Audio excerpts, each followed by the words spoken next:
Welcome to your PMA Pro membership, your gateway to continued professional product marketing development. Whether you're new to the industry or an experienced practitioner, we've covered all bases with our variety of specialist content, including on-demand presentations, templates, exclusive content, mentors, toolkits, learning paths, and more. So let's take a look at exactly what could be all yours as a pro member. Starting with exclusive articles, jam-packed with in-depth insights from experts at companies like Google, LinkedIn, HubSpot, and Drift. And we add new pieces to your dashboard every single week. Your template hub is packed with 50 plus vetted and tested templates and frameworks designed to streamline fundamental processes. Used by companies such as Slack, Microsoft, Twitter, and TikTok, rest assured, you and your team will be equipped with the best materials to enhance your practice. And better yet, we add new templates into your plan every month. Here at PMA, we have a busy event scheduled year-round. And as a pro member, you'll get access to every presentation on demand to enjoy whenever and wherever you please. Better yet, you won't have to pay a cent to attend our virtual festivals and summits. The discounts don't stop there either. As a pro member, you'll also get 10% off our suite of certification programs. After a structured learning experience, then our product marketing learning paths and toolkits are for you. Whether you've got a positioning overhaul on the horizon, want to upskill in sales enablement, or plan for next quarter's product launch, each toolkit and path features presentations, templates, and guides that'll help you hit the ground running and continue your professional development furthermore. Moving on to our peer councils. They're the perfect platform for live, virtual interaction, and the monthly gatherings allow you to connect with an intimate pod of product marketing leaders to strategize and collaborate. And last but not least is our mentor program. Whether you want to be a mentor, mentee, or both, you can accelerate your personal and professional growth by learning from product marketing heavyweights all over the world. So, with product marketing teams at globally recognized brands such as IBM, TikTok, Uber, and Amazon reaping the benefits of the stellar content on offer, why shouldn't you? Sign up for your PMM Pro membership and access a never-ending flow of tried, tested, and recommended tactics, learn from the leading lights in the industry, fast-track your professional development, and accelerate your career trajectory.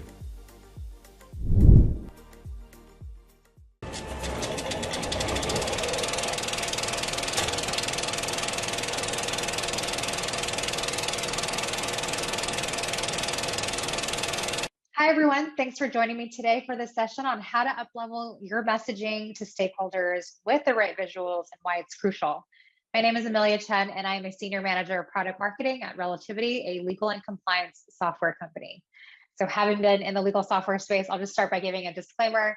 None of what I'm saying here today represents the beliefs of my company. Everything here are my own opinions and thoughts.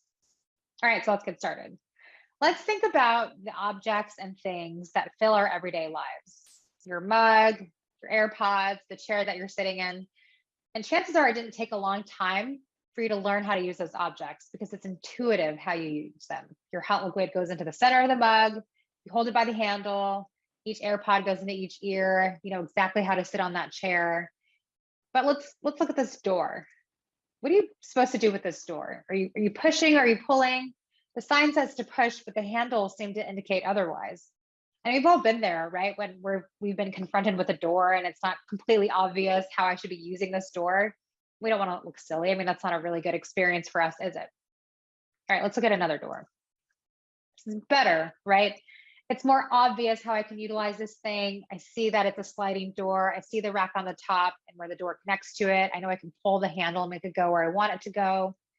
And so when physical objects like a door are designed, it should be obvious how you use it, or in this case, open it, or which way it opens. Otherwise, it's just bad design. Right? The onus is on the designer to make it as clear as simple, as straightforward as possible for the end user. And so likewise, when you design your deck to communicate your finding or your recommended messaging or your go-to-market strategy, the onus is on you as the designer of that deck to ensure that you're communicating your point as clearly and as straightforward as possible. It's not on the end user, AKA your internal stakeholders or your audience, to push and pull and try to figure out what it is that you're trying to say. Because the moment we think that it's on our end user or our audience to strain to understand what we're trying to say, we've lost.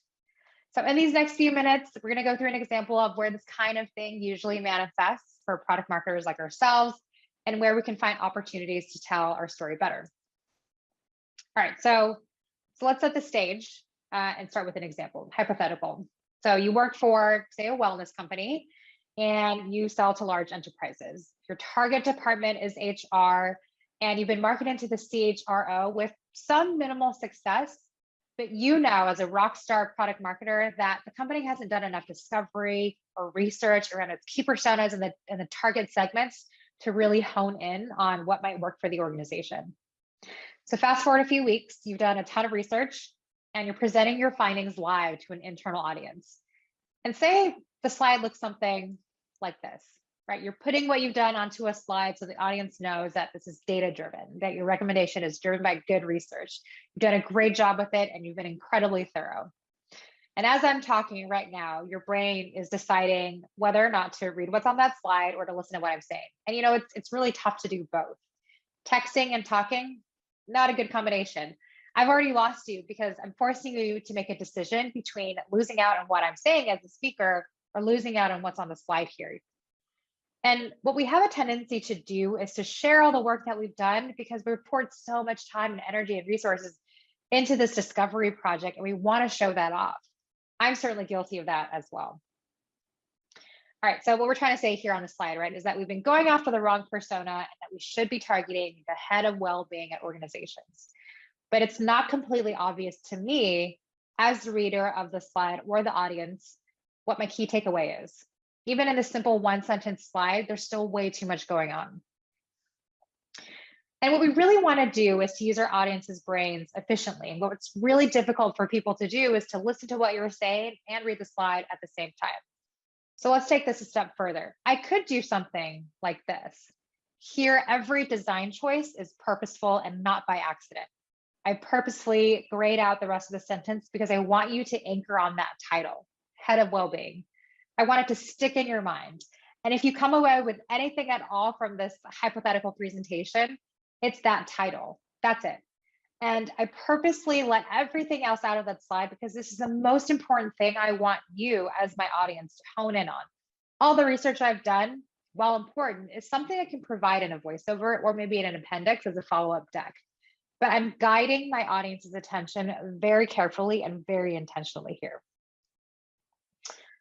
All right, so vision is a big component of our brain. It's something like 40% of how we process things. And our goal is to not only engage our audience, but to help ensure that whatever it is that we're presenting sticks with them, that they walk out of the room remembering the most important pieces of your presentation.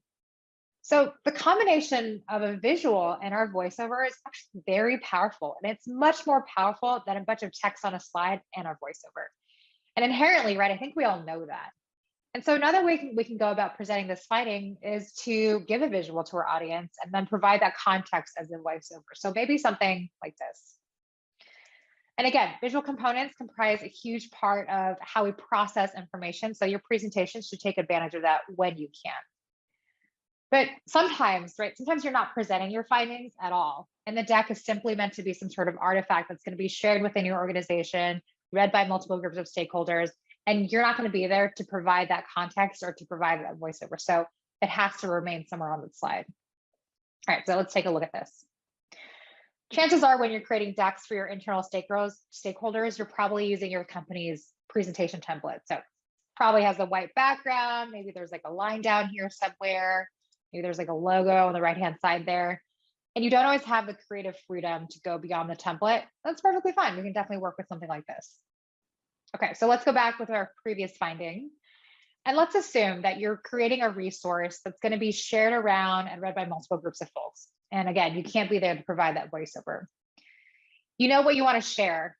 and you want to share your insight, but it's also important to show how you got there. You know your stakeholders really well. You know the kinds of questions they're going to be asking. So it's important to you to show your approach and your methodology and demonstrate it somehow on this slide.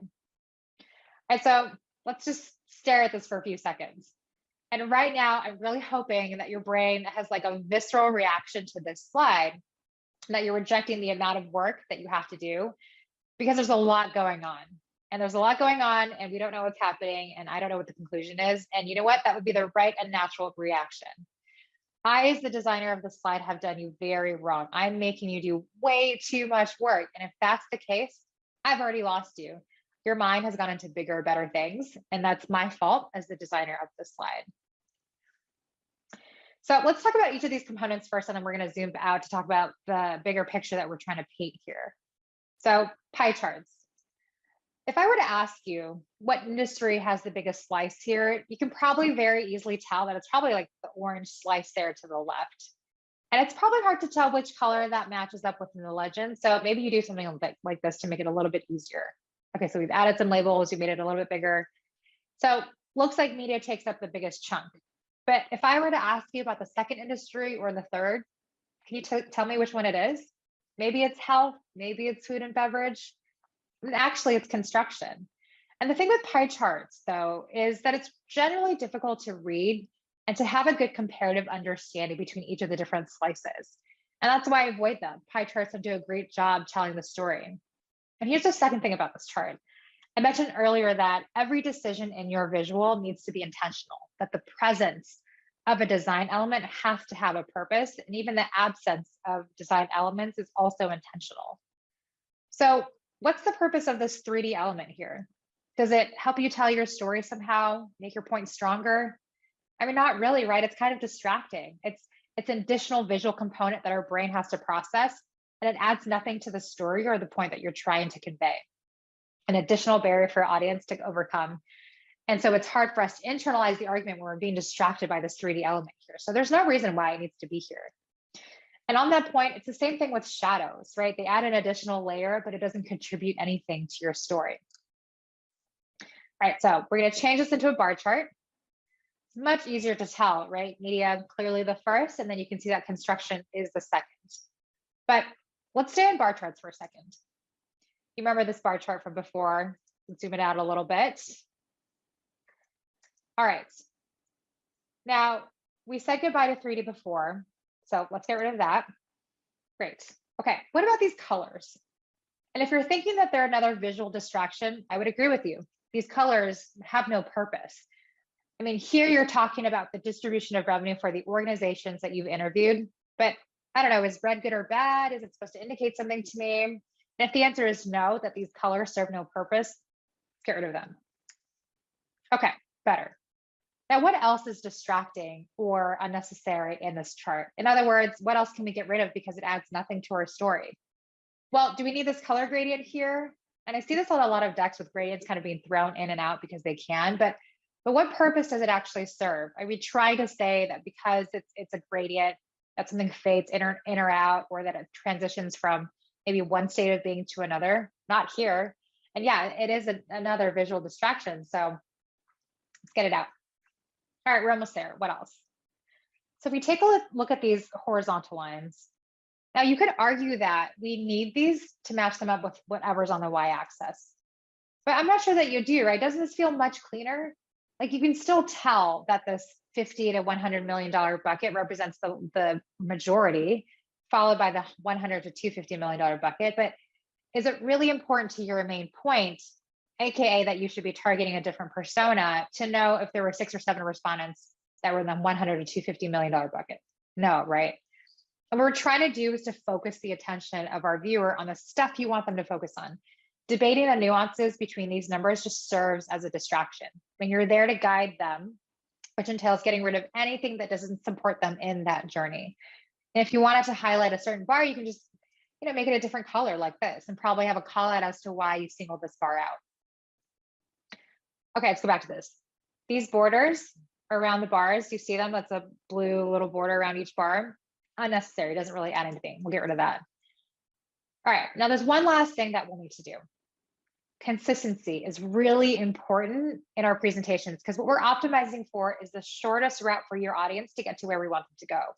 If we've been consistent in our formatting, our color schemes, our text and such, and then we all of a sudden change that up on them in our presentation, it's going to be a little bit of a jarring moment for them, and it's going to distract them to the intentiveness that they had to your story. It might even be like a subconscious moment where they're probably not even realizing they're distracted, but it's still taking brain calories from them, which is not what we want. So specifically in this example, I'm talking about this and this, different fonts. It's a small detail, but it really matters. And if I'm looking at this presentation, I would notice that the fonts are different. And in those 2 seconds that I'm sort of trying to reconcile around why those two fonts are different, I would have, and not intentionally, tuned out to what it is that you're saying or whatever else is on the slide. And it's going to take me a few more seconds to get back on track.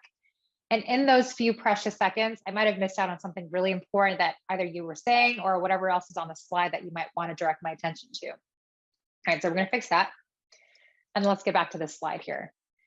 All right, for now, we're going to ignore the bottom half of this slide. We've now got 2 bar charts, and that's okay, but let's question this a little bit. Sometimes, and again, I fall into this trap too, let's say you and your team have invested so much time and energy into this research, you've been comprehensive, your approach has been amazing, and it's been thoughtful. And I mean, you've worked super hard for it and you want to show it. The problem is that sometimes showing your approach and different slices and cuts of the data and how you collect that data doesn't always add to the story, nor does it help your viewer grasp what it is that you're trying to say. And so, for example, if your key point, right, is that we have a new target persona that we've been missing this entire time, and targeting this persona is going to cut down our sales cycle, and it's going to get us to that win much faster. Why do I need to know about the revenue makeup of the companies that you interviewed? It's one of those like secondary questions that might come up when your stakeholders are really digging into your research, but the likelihood is that they're more anchored on this new persona that you're recommending that they've been overlooking this entire time. And so this is one of those charts that you can just slide into the appendix in case your readers are curious. All right, so we're going to get rid of that. We're going to bring these back. Now, there's a really interesting finding here that's buried in the slide. And let's say you're planning on covering it like so, and you're saying that those who work in media are very stressed out and they don't have the corporate support they need for their well-being, hypothetically. And again, none of this is based on actual data, and I'm not making any claims on any specific industry whatsoever. Now, okay, this is definitely a great insight. Prior to this, hypothetically, we hadn't really focused on industries before. And now you, as a product marketing expert, you're saying that you're sharing a key piece of data that is really going to make a difference in our go-to-market strategy. And it should also be a key takeaway, right? The way that this is represented right now kind of makes it seems like it's like a sub-bullet of a main point of what you want to say. And so the way that you visualize your main point should really mirror just how big of a deal it is. So focus your audience's attention accordingly. All right, the other thing about the slide is that we want to make it logical to how we think and how we ingest information. So let's kind of move these things around so we have the right chart under the right main point. We're going to make some adjustments here. All right, and then let's fix our fonts really quickly. And then we're going to make these rows a little bit less dizzying. All right, and a little bit more focused. Now, we want people to understand why we're making the recommendation, right? So we can make it super obvious. We could draw a box around it like so. We can bold it, do a number of things, but we really don't need both the box and the bolding.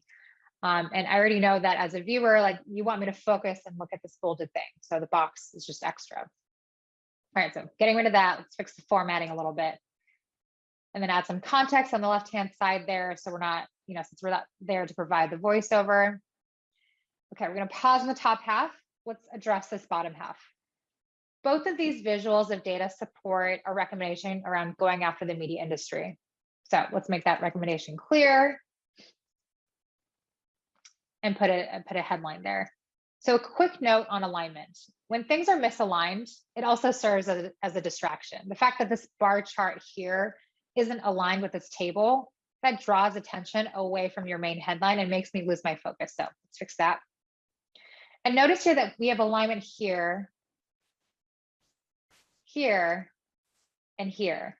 Now, it may not be super obvious, but it reduces the burden on your brain. And that's really important. Now you have that piece of context here that you can slide in. All right. I few things I want to point out about this layout.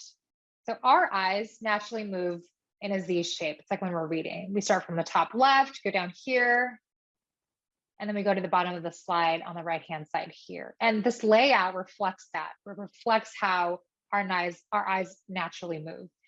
So I first want you to see the headline, and then I want you to read the context on the left. I want you to validate my recommendation on the right-hand side there, then go down, go to the second key takeaway, take a look at that chart, see that media has the highest levels of self-reported stress, read the context, and then validate it through the table. And so when you format your slides, try to keep this in mind. The second thing I want to point out is that you'll notice in the tables that there's some repeated text. And if you find yourself repeating text in a table or chart or something like that, whenever that happens to me, I see that as an opportunity to consolidate even more and to cut even more. So here, you can see that I'm repeating the words impact, buying decision, and well-being programs. So let's see if we can get rid of that. All right. And there you go. Now you've reduced the cognitive load on your view for each of those rows. I can read the header and I know what medium, high, and low pertain to. Similar scenario on the bottom table there. And now you can play around with things like bolding or underlining. But remember, we went from something like this to this. And there's certainly more that we can do to kind of clean it up here and there, but this is a vast improvement from where we were before. And the headline is much more clear. And remember, as you're making your visual adjustments, at most 10% of the visuals should be highlighted to resonate and stick with your audience. So choose your elements carefully. I also have the question of diminishing returns. Like, so for the perfectionists out there, it's really easy to sort of just spend hours and hours adjusting and tweaking and adding and subtracting. But when you find yourself in that state, ask yourself if those tweaks, those additions really will make a difference to your audience. Is your head of revenue operations really going to care if you have that line there or not? Does it make your point any more clear? And hopefully you'll catch yourself before you go down that path. All right, so as we're designing our slides, it's helpful to keep some guidelines in mind. So going back in time, in the 1920s, a group of German psychologists just developed theories around how people perceive the world around them, called Gestalt principles, of which there are 7. It speaks to how we look to create patterns and structure in the things that we see. And we as product marketers can use these to our advantage when we're trying to convey our go-to-market strategy, our recommendations around messaging, our segmentations, and when we're trying to persuade our audience why our strategy or whatever it is that we're presenting is the way to go and why it makes sense. And we want to make it as easy as possible for them to grasp and internalize what it is that we're saying. So the first principle is proximity. If we look at something like this, we automatically assume that those triangles that are grouped together on the left are probably related because they're closer together versus the triangles on the right. That's one, proximity. Second, similarity. Going back to the triangles, if I change a few of them to circles like this, now you automatically think that, okay, the circles are somehow related to each other and the triangles are also separately related to each other. It's not something that I had to like write or state, right? You just know that instinctively because those visual cues are there. Okay, third, enclosure. So objects that are physically enclosed together are most likely part of some sort of group. They're somehow related to each other. And so these triangles that we saw earlier, if I enclose them like this, and then we would assume that those 3 triangles on the top there are related to each other and that the bottom 2 are separately related to each other. That's enclosure. Fourth is closure. So I think this one is probably less relevant to the kinds of slides that we'll be developing, but the principle of closure states that when we look at a complex arrangement of visual elements, we try to look for a pattern that we recognize. And so some very common examples of these in practice are like the NBC logo. It's not there, but we kind of see a peacock, right? Or the FedEx logo. It's not actually visually stated, but we see an arrow within the EX. On the very right-hand side, I don't have to tell you, but you probably know that there's like a circle there somehow, even though the shape itself doesn't exist. So that's closure. All right, on to the fifth, continuity. When we look at objects, we try and seek the smoothest path and naturally create continuity between objects. And so our eyes naturally follow a line or a curve. And so when we want our audience to stay focused on something, It's better to put it all in a line to make it clear that they're all related. So something like this. 6, focal point. So this one is actually very important. And this is where we can strategically use contrast. If I have something like this on the slide, and I want you to focus on the flavor, I could do something like this, right? And your eyes immediately gravitate towards that because there's contrast. I'm focusing your eyes on cookies and cream. And so as you design your slides, what is the thing that you want to convey? What is it that you want your audience's eyes to gravitate towards? And in this example, contrast is our friend. And when does contrast not become our friend? Something like this, right? Too much contrast, there's too much going on. I have no idea what to pay attention to. Nothing stands out. All right, 7, figure ground. This one is probably less applicable for us in terms of slides, but just to go over it, figure ground is the state in which we perceive elements as being either objects of focus or in the background. And it usually kind of works through the use of positive and negative space. All right, so let's wrap up. The 3 key things that I want you to come away with is 1, use each design element with intent. Use colors strategically, but not too many of those. If you can, stick with like a blue or gray, and ensure that you're creating clean lines and that you have alignment. Also keep in mind that white space on these slides is good. It declutters the slides, and that helps you focus your audience's attention more. Everything that's on your slide and everything that's not on there is purposeful. Because if I'm distracted by your visual elements on the slide, then I'm not paying attention to what it is that you're saying or what your main point is. And I'm getting lost in all the visual elements that's on that slide. Second, editing. So once you've got your main points on the slide, start editing. Clean it up and edit until you can't anymore. The purpose of this is to make sure that your point is as clear as possible. Play around with the formatting, the alignment, the layout of where you're pulling your charts and text, and ask yourself, which layout makes the most sense. Edit until you feel like each additional edit isn't adding anything to your narrative. And lastly, treat your stakeholders like you treat your customers with empathy, because at the end of the day, this is about them. It's about them understanding and coming around to your perspective. And it's your job as the expert product marketer to really tell compelling and convincing story on why your value proposition, why your go-to-market strategy, or your new tracker persona is the best path forward. This presentation, the story that you're designing is for them.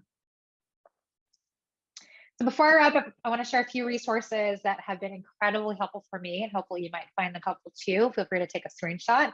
These are both amazing books. Thank you so much for your time.